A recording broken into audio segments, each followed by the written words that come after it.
এই মুহূর্তে আপনারা দেখছেন আপনাদের প্রিয় ডিজিটাল বাংলা সংবাদ চ্যানেল রোজ বাংলা। বিস্তারিত সংবাদগুলি জানবার জন্য শেষ পর্যন্ত জুড়ে থাকুন আমাদের চ্যানেলের পর্দায়। যারা নতুন এসেছেন চ্যানেলটিকে অবশ্যই সাবস্ক্রাইব করবেন আর পাশের বেল আইকনে ক্লিক করবেন সংবাদগুলো আমাদের প্রত্যেকদিন সবার প্রথমে দেখবার জন্য। কী ধরনের সংবাদ দেখতে চান, কোন এলাকা থেকে আমাদের সংবাদ দেখছেন, আপনি কমেন্ট করে আমাদেরকে লিখে জানাতে ভুলবেন না। ভিডিওটিকে একটা লাইক করে দেবেন, শেয়ার করে দেবেন, যাতে বেশি বেশি মানুষের কাছে সংবাদগুলো পৌঁছে যায়। G20 শীর্ষ বৈঠকে যোগ দিতে আগামী 18 নভেম্বর ব্রাজিল যাচ্ছেন ভারতের প্রধানমন্ত্রী নরেন্দ্র মোদী। মঙ্গলবার বিদেশ মন্ত্রকের তরফে কথা জানানো হয়েছে। ব্রাজিল যাওয়ার আগে 16 এবং 17 নভেম্বর আফ্রিকার দেশ নাইজেরিয়ায় যাবেন প্রধানমন্ত্রী নরেন্দ্র মোদী। রিও ডি জেনেরিওতে G20 শীর্ষ বৈঠক সেরে যাবেন দক্ষিণ আমেরিকার আরেক দেশ গায়ানায়। দিল্লিতে গত বছরের 10 নভেম্বর G20 শীর্ষ সম্মেলনের শেষে ব্রাজিলের প্রেসিডেন্ট লুইজ ইদাসিও লুলা দা সিলভার হাতে আনুষ্ঠানিকভাবে সভাপতিত্বের গাভেল তুলে দিয়েছিলেন নরেন্দ্র মোদী। প্রথা মেনে এবারের শীর্ষ বৈঠকের আয়োজক হয়েছে ব্রাজিল। বাণিজ্য এবং উন্নয়নের ক্ষেত্রে সহযোগিতা বৃদ্ধির পাশাপাশি ইউক্রেন পশ্চিম এশিয়ার যুদ্ধ পরিস্থিতিও G20-তে এবার আলোচনায় আসতে পারে বলে মনে করা হচ্ছে। অন্যদিকে নাইজেরিয়া এবং গায়ানা সফরের উদ্দেশ্য হবে দ্বিপাক্ষিক সহযোগিতা বৃদ্ধি। জানা যাচ্ছে G20 শীর্ষ সম্মেলনের ফাঁকে চীনা প্রেসিডেন্ট শি জিনপিংয়ের সঙ্গে মোদির পার্শ্ব বৈঠক হতে পারে। সেক্ষেত্রে 1 মাসের মধ্যে ফের মুখোমুখি হবেন দুই রাষ্ট্রনেতা। গত 22 অক্টোবর রাশিয়ার কাজানে ব্রিক্স গোষ্ঠীভুক্ত দেশগুলির অর্থাৎ ভারত, রাশিয়া, চীন, ব্রাজিল এবং দক্ষিণ আফ্রিকার ষোড়শ শীর্ষ সম্মেলনে যোগ দিতে গিয়ে শি জিনপিংয়ের সঙ্গে পার্শ্ব বৈঠক করেছিলেন ভারতের প্রধানমন্ত্রী নরেন্দ্র মোদী। ভোটের প্রচারে গিয়ে চরম বিপত্তি। বিজেপির মঞ্চেই মাথায় হাত অভিনেতা তথা বিজেপি নেতা মিঠুন চক্রবর্তীর। নির্বাচনী প্রচারে গিয়ে হারিয়ে গেল মানিব্যাগ। এখনও পর্যন্ত খোয়া যাওয়া মানিব্যাগ উদ্ধার হয়নি মিঠুন চক্রবর্তীর। বিজেপি নেতার এহেন বিপত্তিতে শোরগোল পড়েছে গোটা এলাকায়। মঙ্গলবার ঘটনাটি ঘটেছে ঝাড়খণ্ডে নির্বাচনী প্রচারে এসে মানিব্যাগ খোয়ালেন বিজেপি নেতা তথা অভিনেতা মিঠুন চক্রবর্তী। এদিন ধানবাদ জেলার নিরসার এলাকায় ঘটনাটি ঘটেছে। স্থানীয় সূত্রে জানা গিয়েছে, এদিন ঝাড়খণ্ডে ধানবাদের নিরসায় বিজেপি প্রার্থীর সমর্থনে নির্বাচনী প্রচারে গিয়েছিলেন মিঠুন চক্রবর্তী। প্রথমে বেশ খোশ মেজাজেই ছিলেন, কিছুক্ষণের মধ্যেই ঘটে বিপত্তি। অভিযোগ, প্রচারে এসেই মিঠুন চক্রবর্তীর মানিব্যাগ হারিয়ে যায়। খবর চাউর হতেই বিজেপি নেতৃত্বরা মঞ্চ থেকেই মাইকিং করে বিষয়টি জানাতে থাকেন। বারবার মিঠুন চক্রবর্তীর মানিব্যাগ ফেরানোর আবেদন করা হয়। জানানো হয় ব্যাগে জরুরি নথি রয়েছে মিঠুন চক্রবর্তীর, চটজলদি যেন মানিব্যাগ ফিরিয়ে দেওয়া হয়। তবে শেষ পর্যন্ত মিঠুন চক্রবর্তীর মানিব্যাগ উদ্ধার করা যায়নি বলে জানাচ্ছে পুলিশ। এখনও তল্লাশি চলছে। প্রসঙ্গত 13 এবং 20 নভেম্বর ঝাড়খণ্ডে মোট 82 আসনে বিধানসভা নির্বাচন অনুষ্ঠিত হবে। 2019 সালের বিধানসভা নির্বাচনে 47টি আসনে জয়ী হয়েছিল হেমন্ত সোরেনের ঝাড়খণ্ড মুক্তি মোর্চা। সেই রাজ্যেই ক্ষমতায় আসতে মরিয়া এবার বিজেপি। ঘন ঘন প্রচারে নজর কাটতে চাইছে এবার বিজেপি। এবার বিজেপির মঞ্চে ঘটল চুরির ঘটনা। প্রকাশিত হলো খসড়া ভোটার তালিকা, শুরু হচ্ছে সংশোধন, বাদ 4.5 লক্ষাধিক নাম। মঙ্গলবার প্রকাশিত হলো খসড়া ভোটার তালিকা। কমিশন প্রকাশিত তালিকা অনুযায়ী রাজ্যে মোট ভোটার সংখ্যা দাঁড়িয়েছে 7,44,453 জন। এর মধ্যে পুরুষ ভোটার রয়েছে 3,78,45,689 জন। পাশাপাশি মহিলা ভোটারের সংখ্যা দাঁড়িয়েছে 3,46,44,997 জন। কমিশনের তরফে এক বিজ্ঞপ্তিতে আরও জানানো হয়েছে, আগের ভোটার তালিকার নিরিখে এবারের খসড়া ভোটার তালিকায় 4,56,854 জনের নাম বাদ দেওয়া হয়েছে। পাশাপাশি তালিকা সংশোধনীর সংখ্যা 11,27,080। তবে যেহেতু 6টি বিধানসভা আসনে উপনির্বাচন হচ্ছে, তাই এই খসড়া তালিকায় ওই 6 কেন্দ্রের ভোটারদের যুক্ত করা হয়নি। প্রকাশিত হলো খসড়া ভোটার তালিকা। এবার খসড়া ভোটার তালিকা প্রকাশের পর পুরোদমে চলবে তালিকা সংশোধনের কাজ। আগামী জানুয়ারিতে প্রকাশিত হবে চূড়ান্ত ভোটার তালিকা। কমিশনের এক কর্তার কথায়, ভোটের সময় বাদে অন্য সময় প্রস্তুতির কাজে বিশেষ জোর দেওয়া হয়। 100% নির্ভুল তালিকা যাতে প্রকাশ করা হয়, সেই লক্ষ্যে এই উদ্যোগ। এই ব্যাপারে কমিশনের নির্দেশের কথা সমস্ত জেলাকে ইতিমধ্যে জানিয়ে দেওয়া হয়েছে। ফের কমল সোনার দাম।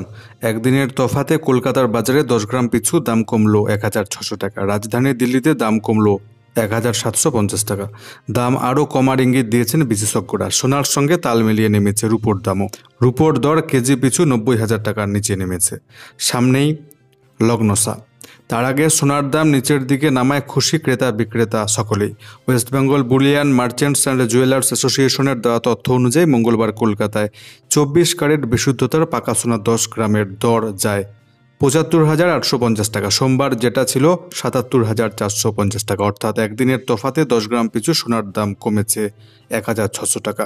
মঙ্গলবার 22 ক্যারেট বিশুদ্ধতার হলমার্কযুক্ত গয়না সোনার দর ছিল ৭২,১০০ টাকা, অথচ একদিন আগেই সেই দর ছিল ৭৩,৬৫০ টাকা। দাম কমেছে রুপোরও।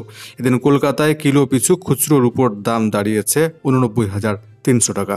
সোমবার যেই দাম ছিল ৯১,৫০০ টাকা। বাজার বিশেষজ্ঞরা জানাচ্ছেন, আমেরিকায় ডোনাল্ড ট্রাম্পের বিপুল জয় ঘোষণার পর থেকে শেয়ার বাজার এবং বিটকয়েনে বিনিয়োগ অনেকটাই বেড়েছে। তখন থেকে সোনার দাম কমার প্রবণতা লক্ষ্য করা যাচ্ছে। বিনিয়োগকারীরা বাড়তি লাভের আশায় সোনা ছেড়ে ঝুঁকিপূর্ণ লগ্নি করতে শুরু করেছেন। ধর্মের ভিত্তিতে হোয়াটসঅ্যাপ গ্রুপ, কেরলে সাসপেন্ড সরকারি আমলা। শৃঙ্খলা ভঙ্গের অভিযোগে সোমবার 2 IAS অফিসারকে সাসপেন্ড করল কেরল সরকার। এর মধ্যে কে গোপালকৃষ্ণন নামে এক আধিকারিকের বিরুদ্ধে অভিযোগ, ধর্মের ভিত্তিতে সরকারি আধিকারিকদের নিয়ে হোয়াটসঅ্যাপ গ্রুপ তৈরি করেছিলেন তিনি। সূত্রের খবর, সম্প্রতি সরকারি আধিকারিকদের নিয়ে একটি হোয়াটসঅ্যাপ গ্রুপ তৈরি করেছেন তিনি, যার অ্যাডমিন ছিলেন এই গোপালকৃষ্ণন। অভিযোগ, গ্রুপে ধর্মের ভিত্তিতে বিভাজন করা হচ্ছিল। অপরদিকে আনুষ্ঠানিকভাবে এয়ার ইন্ডিয়ার সঙ্গে মিশে গেল ভিস্তারা এয়ারলাইন্স। আগেই ঘোষণা করা হয়েছিল সেই মতো মঙ্গলবার এয়ার ইন্ডিয়ার সঙ্গে আনুষ্ঠানিকভাবে মিশে গেল ভিস্তারা। গোটা প্রক্রিয়া মসৃণভাবে শেষ হয়েছে বলে এক বিবৃতিতে জানিয়েছে টাটা গোষ্ঠীর মালিকানাধীন এয়ার ইন্ডিয়া কর্তৃপক্ষ। ফলে হারিয়ে গেল ভিস্তারার অস্তিত্ব। এই সংযুক্তিকরণের পরে এয়ার ইন্ডিয়া মোট ৯০টির বেশি গন্তব্যে সপ্তাহে অন্তত ৫,৬০০ উড়ান চালাবে বলে জানা যাচ্ছে। ২০২২ সালের জানুয়ারিতে সরকারের হাত থেকে এয়ার ইন্ডিয়ার রাশ নিজেদের হাতে নেয় টাটা গোষ্ঠী। এর কয়েক মাস পরে নভেম্বরে এয়ার ইন্ডিয়ার সঙ্গে ভিস্তারাকে মিশিয়ে দেওয়ার পরিকল্পনা প্রকাশ্যে আনে তারা। প্রসঙ্গত আপনাদেরকে জানিয়ে রাখি, বেশ কয়েক মাস আগেই এয়ার এশিয়া এয়ারলাইন্সকেও কিন্তু অধিগ্রহণ করেছে টাটা কোম্পানি। এবার ভিস্তারা সংস্থাও মিশে গেল এয়ার ইন্ডিয়ার সঙ্গে। অপরদিকে বলিউড অভিনেতা শাহরুখ খানকে খুনের হুমকি, গ্রেপ্তার আইনজীবী। বলিউড অভিনেতা শাহরুখ খানকে খুনের হুমকি দেওয়ায় ছত্তিশগড়ের রায়পুর থেকে এক আইনজীবীকে গ্রেপ্তার করল মুম্বই পুলিশ। ধৃতের নাম মোহাম্মদ ফৈজান খান। সলমান খানকে একের পর এক হুমকির ঘটনায় শোরগোলের আবহে শাহরুখ খানকেও খুনের হুমকি পাঠানো হয়েছিল। সেখানে ৫০ লক্ষ টাকা দাবি করা হয়। এই ঘটনার তদন্তে নেমে মুম্বই পুলিশের একটি দল জানতে পারে রায়পুরের আইনজীবী ফৈজান খানের ফোন ব্যবহার করে হুমকি দেওয়া হয়। তাকে জিজ্ঞাসাবাদের জন্য তলব করে পুলিশ। অবশেষে গ্রেপ্তার করা হয়েছে সেই আইনজীবীকে। অসুস্থ বিমান বসু ভর্তি করা হলো হাসপাতালে। অসুস্থ বামফ্রন্ট চেয়ারম্যান বিমান বসু বেশ কিছুদিন ধরেই জ্বরে ভুগছিলেন তিনি। জ্বর না কমায় সোমবার রাতে শেক্সপিয়র সরণির একটি বেসরকারি হাসপাতালে তাকে ভর্তি করা হয়। দলীয় কাজে সিপিএম রাজ্য সম্পাদক মোহাম্মদ সেলিম রানীগঞ্জে রয়েছেন। তিনি বলেন, বিমান বসু এখন ভালো রয়েছেন, উদ্বেগের কোনো কারণ নেই, কিছু পরীক্ষা করতে হচ্ছে। প্রসঙ্গত, ৮৪ বছর বয়সের বিমানবাবু এখনও রাজ্য রাজনীতিতে গুরুত্বপূর্ণ ভূমিকা পালন করেন। কিছুদিন আগেই সীতারাম ইয়েচুরি বুদ্ধদেব ভট্টাচার্যের স্মরণসভায় বক্তব্য রাখতে উত্তরবঙ্গে গিয়েছিলেন বিমানবাবু। সেখান থেকে ফিরে তিনি জ্বরে পড়েন। অপরদিকে ওএনআরএ উপনির্বাচন, আজ জোড়া পরীক্ষার মুখে প্রিয়াঙ্কা গান্ধী। পরীক্ষা শক্ত। প্রথমত, জীবনের প্রথম ভোটযুদ্ধে নিজের জনপ্রিয়তা দেখে নেওয়া। দ্বিতীয়ত, দলের শক্ত ঘাঁটিতে দাদা রাহুল গান্ধীর ভোট মার্জিনকে ছাপিয়ে যাওয়া। একটার আশা নিয়ে আজ প্রথমবার নির্বাচনী যুদ্ধে অবতীর্ণ হচ্ছেন প্রিয়াঙ্কা গান্ধী। ওএনআরএ লোকসভার উপনির্বাচনের জন্য হাই ভোল্টেজ প্রচার করেছেন কংগ্রেসের অন্যতম সাধারণ সম্পাদক প্রিয়াঙ্কা গান্ধী। তার স্পষ্ট কথা, উন্নয়নের মতো বিষয় নিয়ে রাজনীতিকদের কথা বলা উচিত। তাই প্রিয়াঙ্কা গান্ধীর বক্তব্যে উঠে এসেছে দ্রব্যমূল্য বৃদ্ধি, উন্নয়ন, বেকারত্ব দূরীকরণের মতো বিষয়। প্রিয়াঙ্কার প্রচারে একাধিকবার সঙ্গ দিয়েছেন 2 কেন্দ্রের প্রাক্তন সাংসদ রাহুল গান্ধী। দাদার মতো প্রিয়াঙ্কাও পৌঁছে গিয়েছেন ওএনআরএর কোণে কোণে। কখনো খোলা চিঠি লিখেছেন, কখনো আবার বলেছেন 30 বছর ধরে ঘরকান্না সামলাচ্ছি। তিনি জানিয়েছেন, আপনারা যদি নিজেদের জন্য একজন যোদ্ধা চান তাহলে আমাকে সমর্থন করুন, নিরাশ করব না।